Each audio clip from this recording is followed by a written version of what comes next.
నుమాన్ గారు చెప్పండి, దేశంలో లేటెస్ట్గా జరుగుతున్న పరిణామాలు ముఖ్యంగా జంజీ టేకప్ చేసిన మొట్టమొదటి ఇది సక్సెస్ఫుల్గా ముగిసింది. 5వ తారీఖు వాళ్ళు అది బీజేపీనా కాంగ్రెసా జేఎంఎమ్మా చూడట్లా. ఈ జార్ఖండ్లో పేపర్ లీక్ అయిందంటే దానికి మద్దతు పలుకుతూ ఉన్నారు. రేపొద్దున ఈ న్యాయ వ్యవస్థ మీద కూడా పోరాటానికి సిద్ధమవుతున్నారు. 158 పేపర్ లీక్ కేసులు, కనీసం కోర్టులో విచారణ కూడా జరగట్లేదని ఇప్పుడే రోహిత్ గారు చెప్తా ఉన్నారు.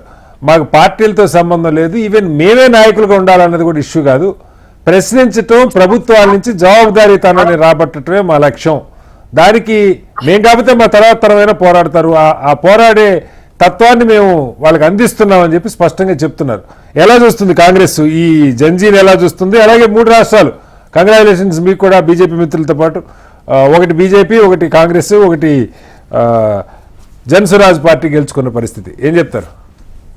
Very good evening to you as well as నా తోటి panel members and all the viewers. So ఏదైతే ఈ రోజు మొట్టమొదటిసారిగా జరిగినటువంటి బై ఎలక్షన్స్ గురించి let us deep dive into it. ఒకటి, బై ఎలక్షన్స్ అనేవి ఇందాక మీరు చెప్పినట్టు ఒకటి కాంగ్రెస్, ఒకటి బీజేపీ, ఒకటి జనసురాజ్ అని చెప్పేసి తేలికగా తీసుకోవడానికి లేదు.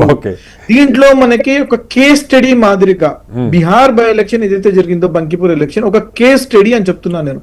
ఎందుకు చెప్తున్నాను అని అంటే, అక్కడ నేషనల్ ప్రెసిడెంట్ గా ఉన్నటువంటి వ్యక్తి 6 సార్లు కంటిన్యూస్ గా గెలుస్తూ 64% ఆఫ్ ఓట్ షేర్ తో 2025 ఎక్కువ దూరం కాదండి, 2025 లో జరిగినటువంటి బీహార్ ఎలక్షన్స్ లో ఆయనకి 63% అక్కడ ఓట్ షేర్ వస్తే, ఈ రోజు కేవలం 2026 కొన్ని నెలల తర్వాత జరిగినటువంటి ఎలక్షన్ లో అక్కడ మనకి చూసుకుంటే బీజేపీకి వచ్చినటువంటి ఓట్ షేర్ కేవలం 34% మాత్రమే.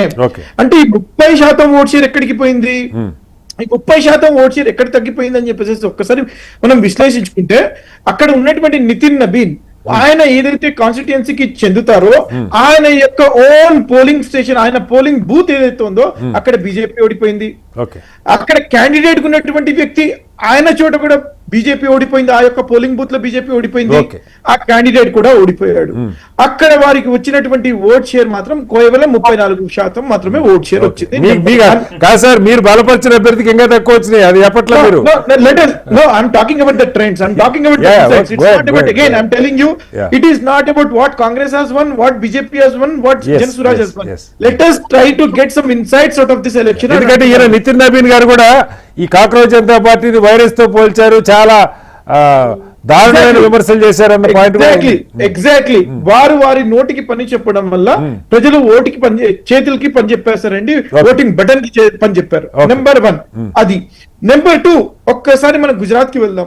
గుజరాత్ లో జరిగినటువంటి ఎలక్షన్ లో, ప్రీవియస్ ఎలక్షన్స్ లో మనం ఒక్కసారి చూసుకుంటే, ఆ వ్యక్తి ఎవరైతే అక్కడ చనిపోయారో జూన్ 2వ తారీఖున, వారి చనిపోయిన తర్వాత వచ్చినటువంటి ఆ యొక్క by election, Satish Patel is the official candidate of BJP. వారి 1,00,000 ఓట్ల మెజారిటీతో గెలిచినటువంటి ప్రీవియస్ ఎలక్షన్, ఈ రోజు అక్కడ చూస్తే కేవలం 30,000 ఓట్లతోనే వారు గెలిచారు. అంటే ఏం అర్థమవుతుందండి? బీజేపీ ఇస్ సింకింగ్ షిప్ అని అర్థమవుతుంది. మధ్యప్రదేశ్ లో ఒకసారి మనం చూసుకుందాం. మధ్యప్రదేశ్ లో under the leadership of Jitu Patwari, our PCC chief, ఇది 2వ బై ఎలక్షన్ వస్తే 2 సీట్లు కూడా మేము అక్కడ గెలిచాము. When Shivraj Singh, tall leaders like Shivraj Singh అక్కడ ఉన్నారు, ఆల్ ఉన్నా సరే మేము ఇక్కడ ఇంత బ్రహ్మాండంగా అక్కడ మేము పోటీ చేసేసి గెలిపిస్తున్నాం.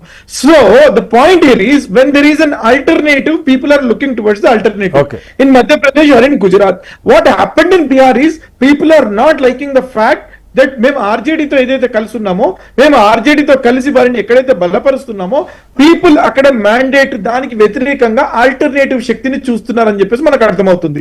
నేను ఏం చెప్పదలుచుకుంటున్నాను అని అంటే, బీజేపీ ట్రెడిషనల్లీ ఎక్కడైతే భారీగా గెలుస్తూ వచ్చేదో, వారి యొక్క హిందుత్వ పవర్ బ్యాంక్ అని ఏదైతే చెప్పుకుంటారో గుజరాత్ లో, అటువంటి స్టేట్ లో నెక్స్ట్ ఇయర్ లో రాబోయేటువంటి జనరల్ ఎలక్షన్స్ ఉన్నాయండి గుజరాత్ కి.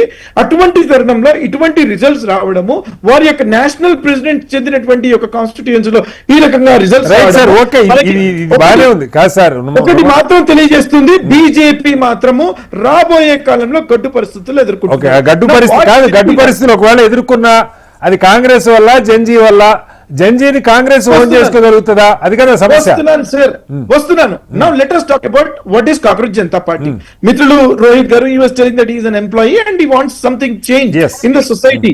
ఈ యొక్క ఎలక్షనీరింగ్ సిస్టమ్ లో ఇద్దరు కేవలం బైనరీ కాకుండా ఒక కాంగ్రెస్ లేకపోతే బీజేపీ కాకుండా మా యొక్క అకౌంటబిలిటీ, యువకుల యొక్క అకౌంటబిలిటీ రావాలా, వారి యొక్క వాయిస్ ని వినిపించే విధంగా Yes. కాన్స్టిట్యూషన్ ఇచ్చినటువంటి వాల్యూస్ ని మేము యూటిలైజ్ చేస్తూ గవర్నమెంట్ ని ప్రశ్నించే విధంగా మాకు యొక్క ఫ్రీడమ్ ఉండాలని చెప్పేసి వారు Yes. కోరుకుంటున్నారు. దాంట్లో ఎటువంటి తప్పులేదు.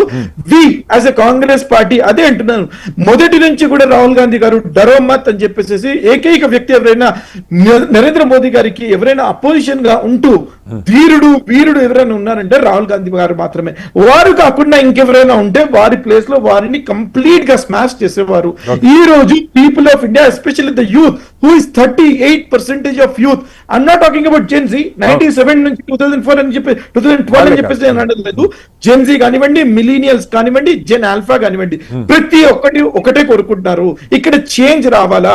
మన భారతదేశంలో 12 సంవత్సరాల నుంచి ఇన్ఫ్లేషన్ పెరిగిపోయింది, అన్ఎంప్లాయ్మెంట్ పెరిగిపోయింది, సిస్టమ్ అనేది కొలాప్స్ అయిపోయింది. ప్రతి ఒక్క ఇన్స్టిట్యూషన్స్ ని క్యాప్చర్ చేసుకున్నారు, జీవించే హక్కు కూడా లేకుండా చేస్తున్నారు. మనం ప్రతి ఒక్క వాగ్దానాలు ఏదైతే బీజేపీ పార్టీ ఇచ్చిందో వారు మమ్మల్ని మోసగించారని చెప్పేసి ఈ రోజు ప్రతి ఒక్కరు చేంజ్ కోసం. నుమాన్ గారు, నా ప్రశ్న ఏంటంటే జంజీ కేవలం బీజేపీనే ప్రశ్నిస్తుందా?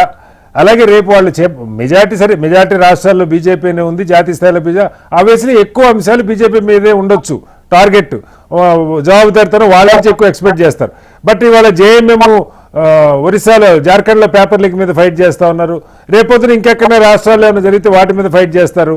సో ఈ జంజీ ఆశల్ని, ఆకాంక్షల్ని పార్టీలు గుర్తించడానికి సిద్ధంగా ఉన్నాయి. అది కదా కీలకం. దానికి మీరు ఏ మేరకు సంసిద్ధత? అబ్సల్యూట్లీ వారు కోరుకునేది ఒకటేనండి, పొలిటికల్ అకౌంటబిలిటీ అని చెప్పేసి. పవర్ లో ఎవరుంటే వారు politically accountable. Because BJP is in power, now they are politically accountable. మనం ఒక్కసారి చూసుకుంటే ఇందిరా పార్క్ దగ్గర కానివ్వండి 20,000 ఉద్యోగాలు కావాలని చెప్పేసి వారు మమ్మల్ని ప్రశ్నించారు. తెలంగాణలో ఉన్నటువంటి కాంగ్రెస్ గవర్నమెంట్ ని కూడా వారు ప్రశ్నించారు. Let us not forget that. నేను అదే అంటున్నాను, ఒకవేళ గవర్నమెంట్ ఉన్నటువంటి వారు ఎగ్జిక్యూటివ్ అడ్మినిస్ట్రేషన్ కానివ్వండి, వారు చేయాల్సినటువంటి బాధ్యత వారు నిర్వహించకపోతే వారు ప్రశ్నిస్తున్నారు. That is the beauty of democracy. డెమోక్రసీలో ఉన్నదే beauty. That is what we welcome it. Yes, 100% 20,000 jobs place లో మేము 7,000 మాత్రమే నోటిఫికేషన్ ఇచ్చాము. రాబోయే టైంలో ఇంకొక 6 నెలలు పోతే మళ్ళీ నోటిఫికేషన్ ఇస్తున్నామని చెప్పేసి వాళ్ళని మేము సాటిస్ఫై చేసేటువంటి జవాబు మేము ఇస్తున్నాం. కానీ బీజేపీ అలా చేయడం లేదే. పిల్లల్ని లాక్కొచ్చి మరి జైల్లో పెడుతున్నారు, పిల్లలతో మాఫీ అపాలజీ చెప్పిస్తున్నారు, పిల్లల్ని కొట్టేస్తున్నారు, పిల్లల యొక్క తల్లిదండ్రులను భయభ్రాంతుల్ని గురి చేస్తున్నారు.